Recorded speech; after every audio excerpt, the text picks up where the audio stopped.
睇片之前記得訂閱如一 YouTube， 有你哋嘅支持，我哋先至可以走得更遠。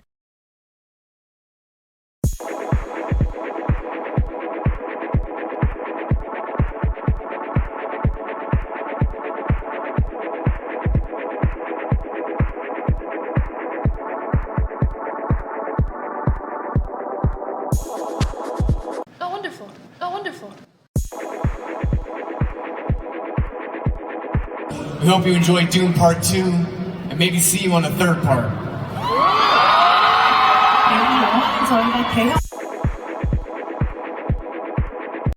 Well, I like that he's sort of a complicated center of the story, that he's not too moral, it's not simply the sort of moral baseline for the story that other characters are evil or duplicitous around. He himself is kind of torn between trying to be the honorable, loyal young man that his father raised him to be and what circumstance calls him to be. He's trying to be a good love and a good man in the eyes of his love, rather. Yeah. And just trying to assimilate best he can.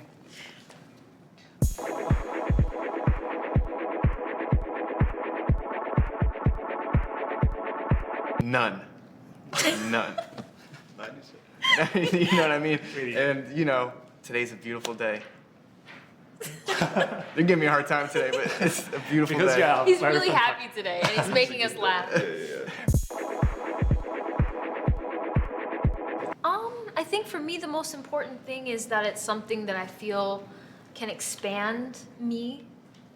And also, I don't know, I think when you get to learn from other people and grow beside other people and they help you become better, I think we couldn't be in better hands and working with better people. And I feel like the ability to learn beside someone else and has been, I think, the most beautiful part about this specific journey. I think that he is he's just genius, and so being able to watch him work, and I think that is a huge reason why you choose things, is because you're like, I could grow alongside these people. I can learn something from these people, and I don't know. That's at least what I'd like to think about when I choose things. Yeah, I think that's very similar to what I feel. It's you're exploring bits of yourself. You get to learn parts of yourself, and to do that with directors that you love or a cast that you love, and it's something I'm very grateful for. Is all the experiences that I've had in that way. I think what these two just said, people you want to grow around, hopefully a great character. Ultimately, if you can really choose, it's to work with a great director. Yeah. Because I think we probably have all had experience, realizing how much a great director brings great material to a better place.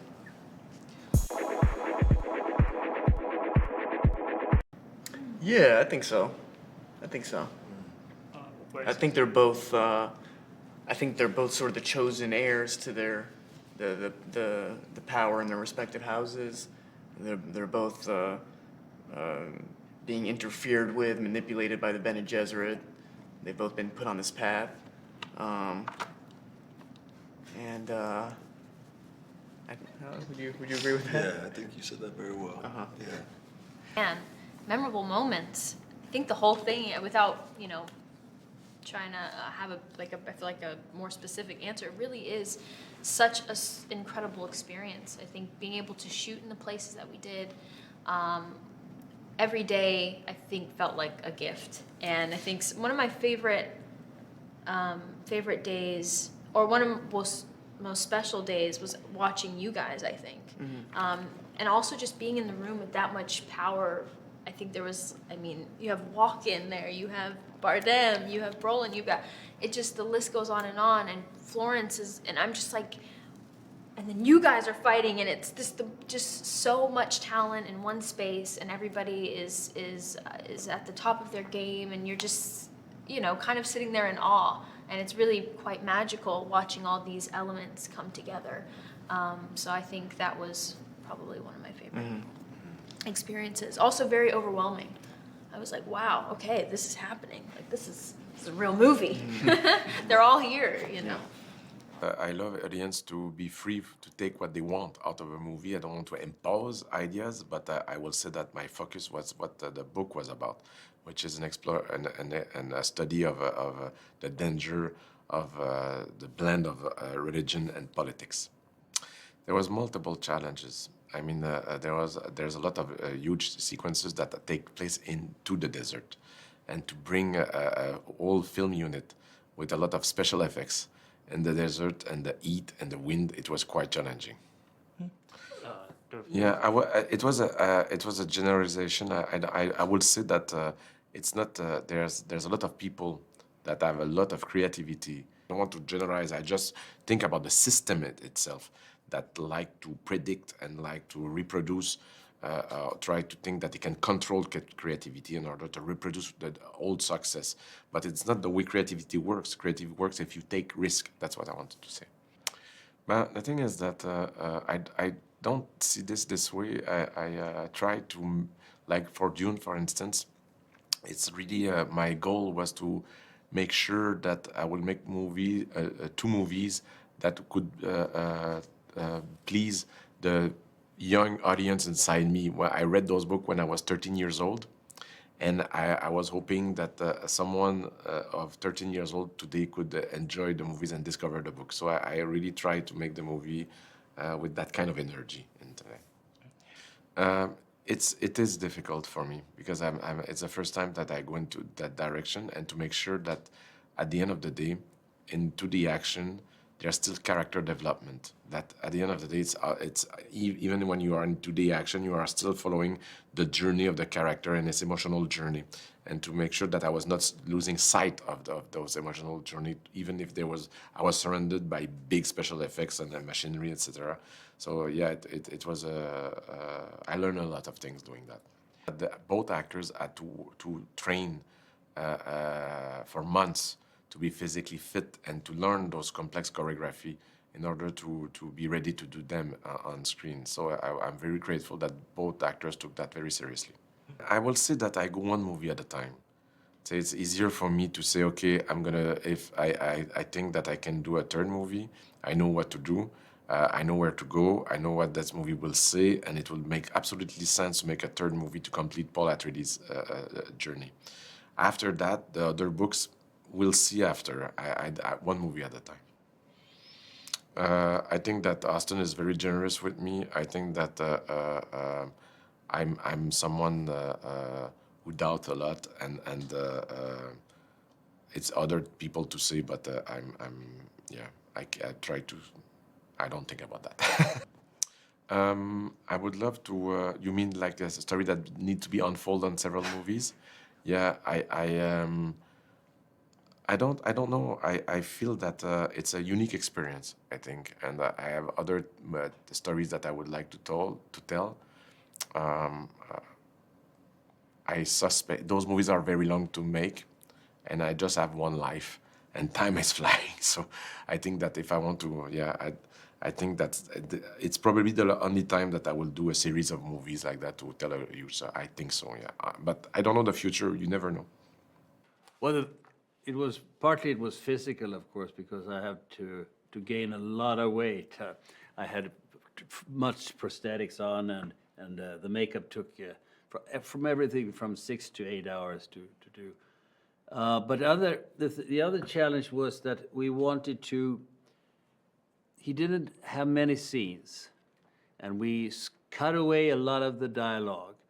And the important thing was that he was visually so imposing that he would affect the whole film, and he would be present in every scene. So we found him. We found him his physicality. He's so enormous that you will remember him.